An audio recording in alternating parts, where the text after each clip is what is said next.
welcome back to Choice Bits of Bliss. My name is Cilla. Right now I'm showing you the papers I'm going to use for Collection Obsession, and I'm showing you the A and the B side, but I'm just going to say with this collection from My Mind's Eye, it's all pretty. I love it all. So it really doesn't matter which side I use. I'm going to be probably very happy. I did show you in the beginning the ones that I had selected. I'm also showing you the photos of Bobby. He is one of the loves of my life, and I'll go into a little more detail about him. I'm showing you that I had separated my die cuts from the small pieces from the large pieces, and I'm about to show you the sticker pack that I got. It came with 2 pieces of acetate that I can use for other projects, so I was pretty stoked about that. And I'm just doing a small flip through, showing you what all comes in a sticker pack from My Mind's Eye. That's the washi that I'm going to use. And these are the enamel dots and the journaling cards that I will have the ability to select from. So right now I'm going to show you that I'm going to be using the sketch that the Mini Kit Monday challenge group is using this month. They are saying use it 4 different ways, but I'm going to use it pretty bang on to exactly how it's designed, and I'm okay with that. You know I love this gingham, and it's going to feature pretty prominently in my design choices. I'm on my phone and I'm pulling up the sketch. That's kind of what I do most of the time. I print out page maps for each month, but typically if I'm using a sketch that is online, I just bring it up on my phone and refer back to it. Now, since I've worked with this sketch before, I know what the major design elements are, and that's what I'm doing here as I'm kind of mulling which papers are going to play those roles for those large elements. And I'm just kind of playing around with pattern choices and selections and figuring out how I want this to work together. As soon as I make my decision, you're going to see me grab that walnut cream basil and cut, because I've made up my mind this is what we're going to do. And I'm not going to be a spoiler and tell you. We're just going to watch it together, how I make it. So for me, if I have a sketch available that does the thinking portion for me of design, I can move through creating the layout pretty quickly because I just know what I need to cut, and after that all I need to do is make those cuts. So right now I have decided that this pattern I'm going to use as the large band that goes across the sketch. And I'm going to use this gingham for a couple of different things. I'm going to use it as my round element, my half circle, and I'm going to use a 1-inch strip that I'm going to punch with a border punch my scalloped edge. So I'm still kind of just taking my time playing with I'm stacked down at the bottom, the 1-inch strip below the band to kind of get an idea of how that looks. And I'm currently pulling out my cutting system from Creative Memories so that I can make that half circle. Now, I don't want to use up the entire page. Because I want the scraps left to use for later projects. I love this paper. Have I mentioned that? I really, really love this paper. So I'm going to make a cut that goes down to about 3.5 inches. And that gives me enough room to tuck behind the band without too much waste. I don't want to waste the paper. So next I'm going to cut off the portion that is remaining.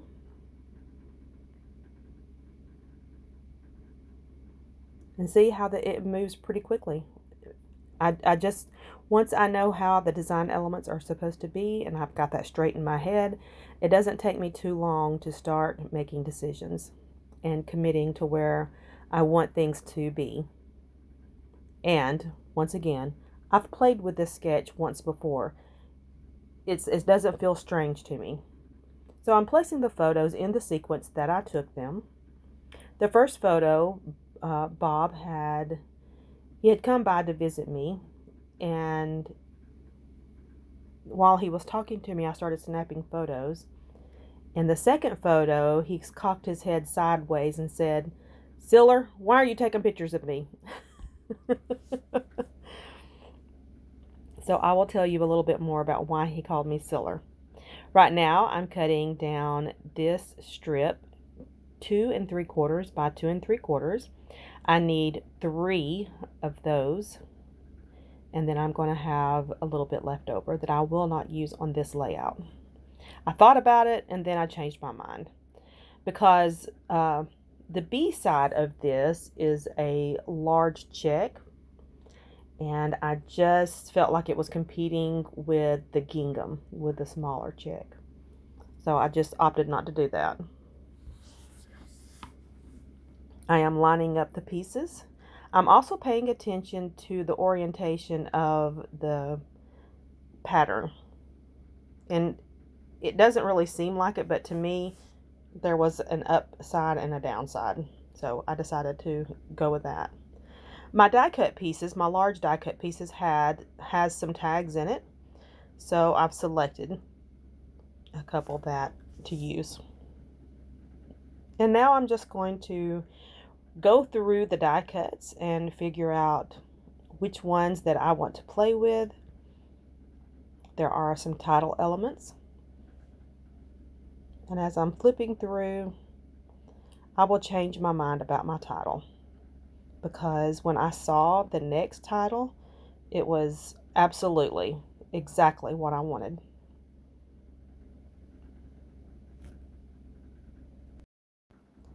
I'm going to keep playing with looking through this ephemera for just a bit, and I will find my new title. And there we go. I swap it out. Hello, friend. It's perfect. It's just perfect. He was a wonderful friend to me.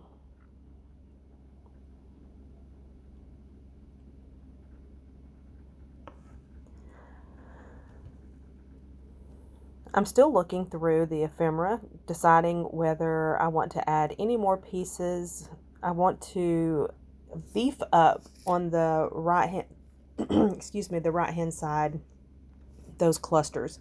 So each one of the little squares is going to be its own cluster elements. And I'm trying to decide how I want those to appear, how I want to layer them, and make it make sense with the layout.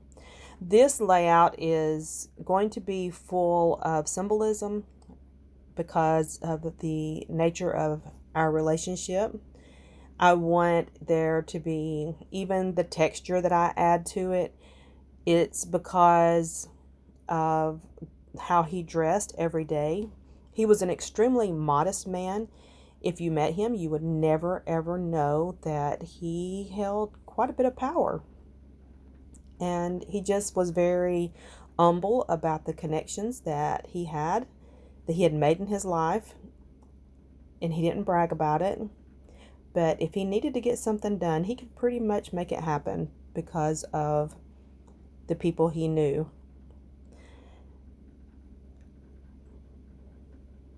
I had received a phone call from an employee, so I'm taking care of that little matter. And then I'm just going to keep adding these pieces.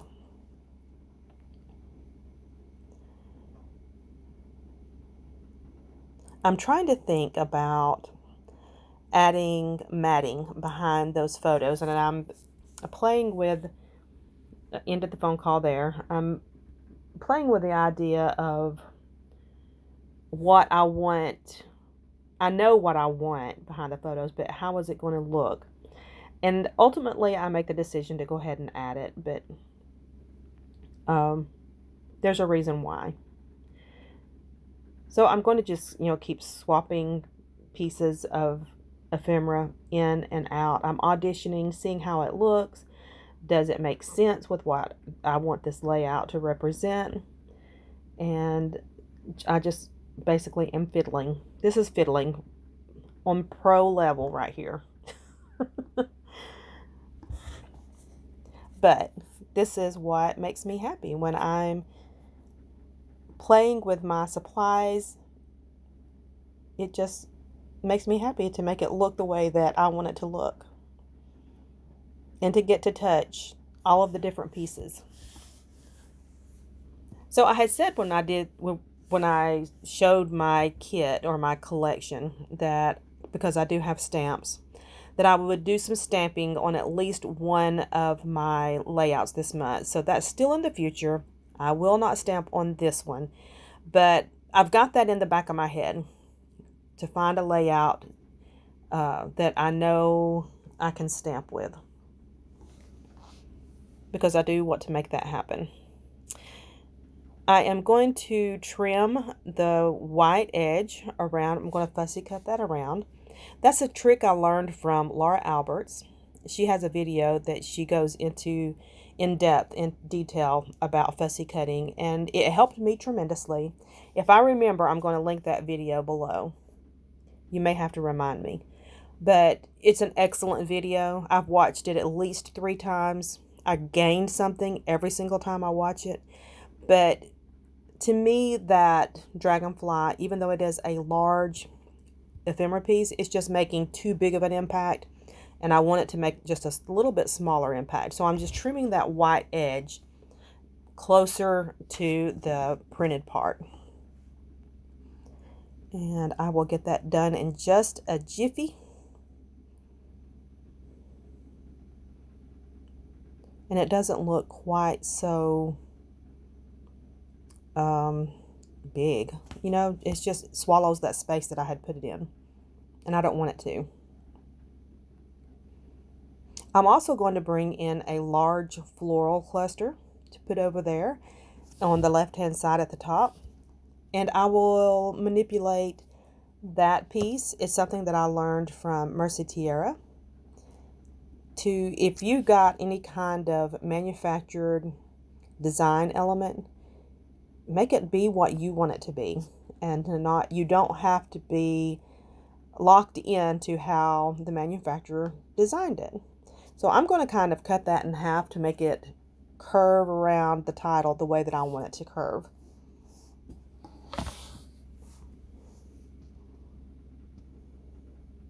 So I'm pretty happy with this design. I'm going to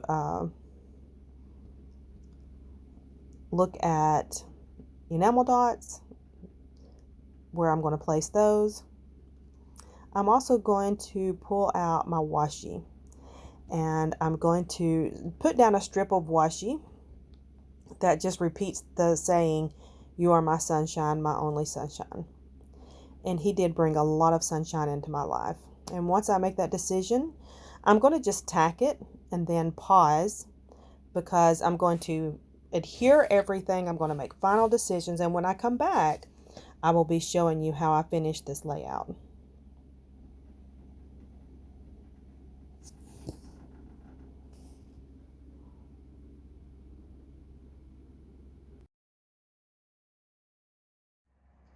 Okay, I wanted to come back and show you how I finished the layout, what I did for some of my finishing touches. I went ahead and did my scallop down here at the bottom. I followed the sketch once again exactly how it appears in the sketch. The large floral piece that I'd had here at the top, I cut it almost in half and then twisted it so that it came around the title. That is something that I learned from two different people, two different things from two different people. I learned that anything that is manufactured doesn't have to stay the way that it was manufactured. Paper, cards, whatever. You can change it, alter it to make it fit your layout. And the second thing that I learned was if the white is too much around a die cut, to trim it down if that's what you want to do. I finished up my clusters here with some enamel dots. I decided to add the beautiful love instead of just love. And I added the X's up here, the stitches, under collecting all the beautiful moments.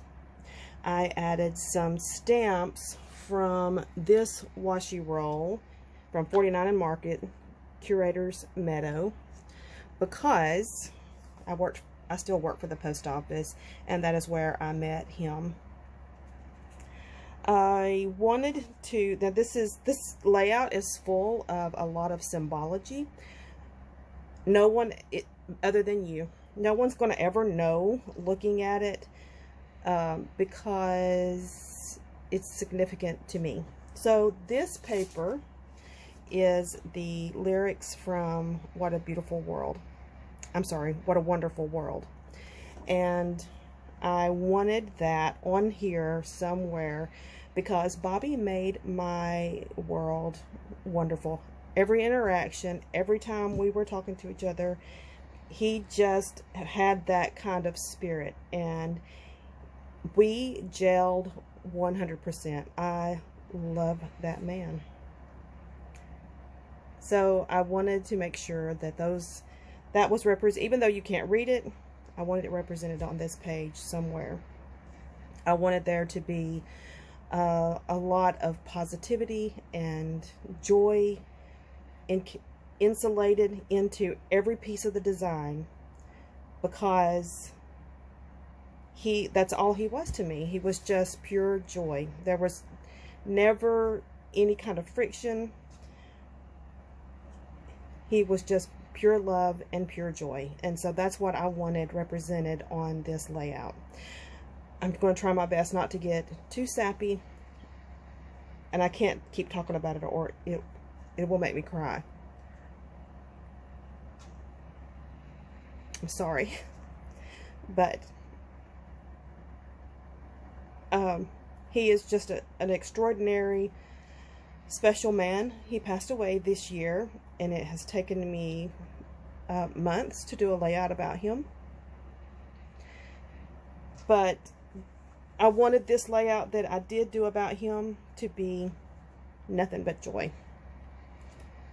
So here we are. We are finished with my first layout for Collection Obsession. I have finally cut in to that collection called Gingham Foundry by My Mind's Eye. Love this paper. It is so luxurious and thick. It's just awesome. And I will show you my scraps from the papers that I used. Still have quite a bit here that I can use, and I will just keep hammering away at it. Thank you so much for joining us. I hope you're going through and watching everyone share either on the Facebook group, Crafty Low or No Spend, or on Instagram. The links are below, or their videos on YouTube. Thank you for joining us. I hope you're playing along with the collection. We are just here to inspire one another to dig into our supplies and just play and enjoy what we have collected. Thank you so much for joining me on this part of Collection Obsession. We will chat again soon. Bye-bye.